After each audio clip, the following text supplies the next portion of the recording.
दोस्तों, मैं हूं आपका दोस्त एडवोकेट शिवेंद्र प्रताप सिंह। आज हम बात करेंगे कि अगर कोई भी मामला आपका है, चाहे वो 7 ईयर से ज़्यादा वाली सज़ा का धारा हो या 7 साल से कम की सज़ा वाली धारा में मुकदमा हो, कोई भी मुकदमा आपके खिलाफ हो गया और आप उसमें हैरान परेशान हैं कि करना क्या चाहिए और आप एंटीसेप्टिक बेल में जाएं, माननीय हाई कोर्ट से एंटीसेप्टिक बेल लें या अरेस्ट स्टे लें। आपके अगर दिमाग में नहीं समझ में आ रहा है, आपको चल रहा है कि भैया आप कर भी क्या सकते हैं हम तो, और एक प्रश्न लोग पूछते हैं, हमारे कई सब्सक्राइबर दोस्तों ने भी पूछा कि क्या एंटीसेप्टिक बेल एक साथ भी फाइल की जा सकती है या फिर अलग अलग लोगों की।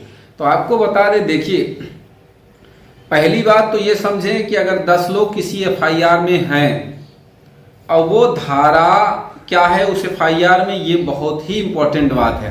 जैसे कि अगर आपके खिलाफ कोई एफआईआर होती है, उसमें 7 साल से कम की सजा है, तो ऐसी स्थिति में ना आप अरेस्ट स्टे में आइए, ना कहने का मतलब ना तो आप हाई कोर्ट में क्रिमिनल रिट में जाइए, ना आप एंटीसेप्टिक बेल में जाइए। ये इसलिए नहीं क्योंकि जब अगर 7 साल से कम की सजा है तो आपको गिरफ्तारी तो आपकी होगी नहीं, और जब गिरफ्तारी होगी नहीं तो भैया पैसा बर्बाद करने से मतलब क्या है। सेशन में जाओगे, सेशन रिजेक्ट करेगी एंटीसेप्टिक बेल, फिर आप हाई कोर्ट जाओगे, तो मतलब क्या निकलता है। तो चलिए, अब सवाल यह है कि कहाँ लिया जाना चाहिए और क्या अलग अलग लोगों का एंटीसेप्टिक बेल कराना चाहिए, वो भी बताएंगे। जैसे मान लेते हैं आपका माननीय इलाहाबाद हाई कोर्ट में कोई मामला है, तो इलाहाबाद का ही अब आप समझ ले, इलाहाबाद में आप अरेस्ट स्टे लेना चाहते हैं या फिर आप लेना चाहते हैं एंटीसेप्टिक बेल, अग्रिम जमानत, और 7 साल से अधिक सजा वाली धारा है। तो अगर ध्यान रखें कि 7 साल से अधिक सजा की धारा है और चोटें भी नहीं है, कहने का मतलब मेडिकल भी नहीं है, तो ऐसी स्थिति में चाहे जो धारा हो, मेडिकल अगर नहीं है तो एंटीसेप्टिक गारंटी है मिलेगी।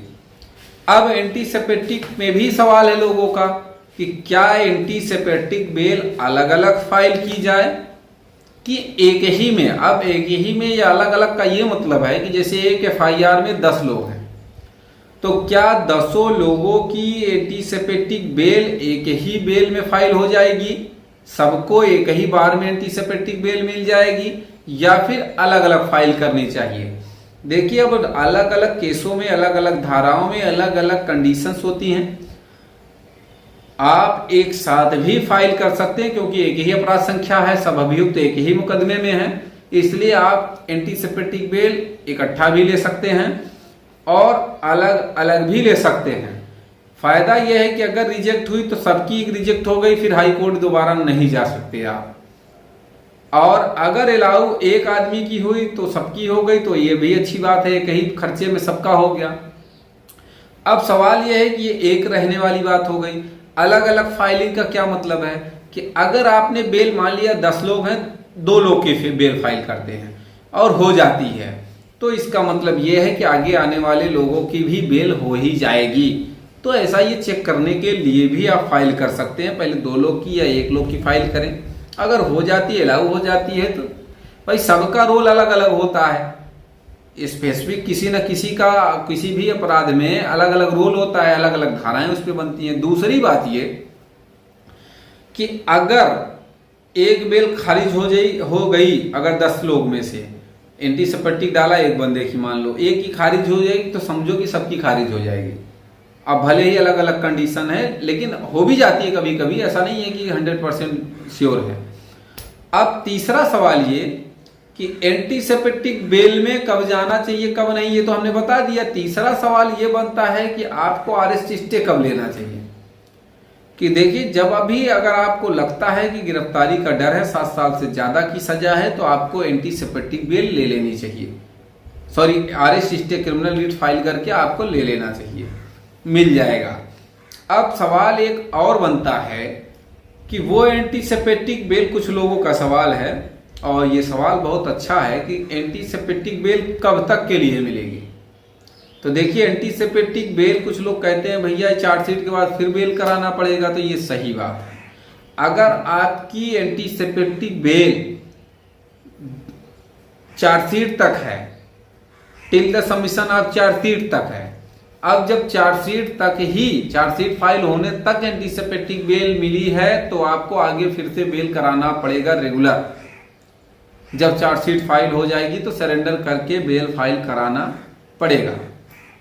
ओके, अब उसके बाद सवाल ये है कि क्या लाइफ टाइम की lifetime anticipatory bail during the trial तक मिलेगी। अब जब ड्यूरिंग ट्रायल की बेल अगर आपको मिल जाए, एंटीसिपेटिक मिल जाए, वो किस कंडीशन में मिलेगी, किस धारा में मिलेगी, क्या अपराध है उसका, मेडिकल है या नहीं है। लेकिन हाँ, आपको बता दें ड्यूरिंग द ट्रायल, जब तक इसका चलेगा ट्रायल, मुकदमे का विचारण जब तक चलेगा तब तक के लिए भी एंटीसिपेटिक बेल लागू हो जाती है। तो मेरे ख्याल से एंटीसिपेटिक बेल आरएस स्टे पे सारा कुछ आपने सीख लिया, जान लिया। अगर कोई बात आपकी शेष रह जाती है, कोई सवाल आपका शेष रह जाता है तो कमेंट बॉक्स में कमेंट करके जरूर पूछें। और अगर आप किसी क्रिमिनल मामले में फंस गए हैं और आपको बात करना बहुत ही ज़्यादा जरूरी है तो स्क्रीन पर चल रहे नंबर पे भी आप जानकारी ले सकते हैं।